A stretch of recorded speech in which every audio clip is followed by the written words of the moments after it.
ಸಾರಿಗೆ ಮಂತ್ರಿ ಮಾಡಿದ್ರು ಕಂದಾಯ ಮಂತ್ರಿಗಳ ರಿಯಾಲಿಟಿ ಚೆಕ್ ಯಾವಾಗ? ಹಾಗಾದ್ರೆ ಪರಮೇಶ್ವರ್ ಸಾಹೇಬ್ರೆ ಪ್ಲೀಸ್ ನೀವು ಮಾಡಿ ರಿಯಾಲಿಟಿ ಚೆಕ್.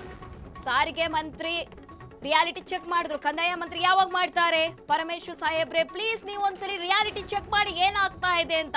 ಕಂದಾಯ ಮಂತ್ರಿಗಳೇ ನೀವು ತಹಸೀಲ್ದಾರ್ ಕಚೇರಿಗೆ ಹೋಗಿ ಒಮ್ಮೆ ಏನಿದೆ ಅಂತ ಮಾರುವೇಷದಲ್ಲಿ ಹೋಗಿ ರೆವೆನ್ಯೂ ಆಫೀಸ್ಗೆ ಒಂದ್ಸರಿ ಭೇಟಿ ನೀಡಿ. ಡಿಸಿ ನೋಡ್ಬೇಕು ಅಂದ್ರೆ ಅದೃಷ್ಟ ಮಾಡಿರ್ಬೇಕು ನೀವು, ಅಂದ್ರೆ ಆಫೀಸಲ್ಲಿ ಇರಲ್ಲ ಅಂತ ಅರ್ಥ.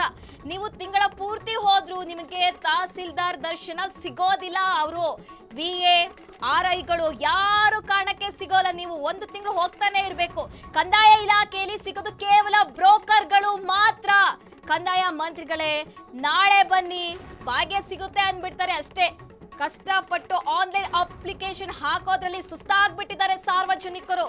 ಪಹಣಿ ಖಾತಾ ತಿದ್ದುಪಡಿಗಾಗಿ ವರ್ಷಂಗಟ್ಟಲೆ ಅಲಿತಾ ಇದ್ದಾರೆ. ಇನ್ನೊಂದು ಜನ್ಮ ಹುಟ್ಟಿ ಬಂದ್ರು ಕೂಡ ಪೋಡಿ ಆಗಲ್ಲ, ನಮ್ಮ ಕೆಲಸ ಆಗಲ್ಲ, ಸರ್ವರ್ ಡೌನ್ ಅಂತ ರೀಸನ್ ಹೇಳಿ ಮನೆಗೆ ಕಳಿಸ್ತಾರೆ. ಇದು ಜನರ ಪರಿಸ್ಥಿತಿ. ಹೆಡ್ ಆಫೀಸ್ ಮೀಟಿಂಗ್ ಅಂತ ರೀಸನ್ ಕೊಟ್ಟು ಕಳಿಸ್ಬಿಡ್ತಾರೆ. ಹಾಗಾಗಿ ಕಂದಾಯ ಇಲಾಖೆಗಳಿಗೆ ತಹಸೀಲ್ದಾರ್ ಹತ್ರ ನೀವು ಒಂದ್ಸಲಿ ಹೋಗ್ಬೇಕು.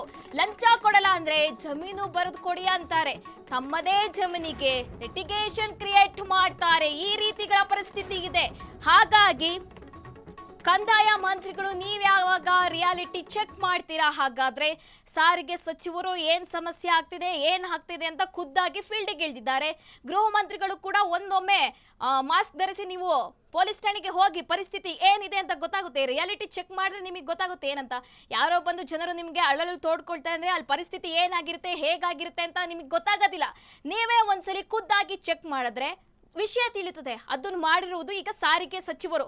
ಯಾವಾಗ ಬಸ್ನಲ್ಲಿ ಬಹಳ ತೊಂದರೆ ಆಗ್ತಿದೆ ಅಂತ ಸಮಸ್ಯೆ ತಿಳಿದು ಬಂತೋ ಖುದ್ದಾಗಿ ಫೀಲ್ಡ್ಗೆ ಇಳಿದಿದ್ದಾರೆ.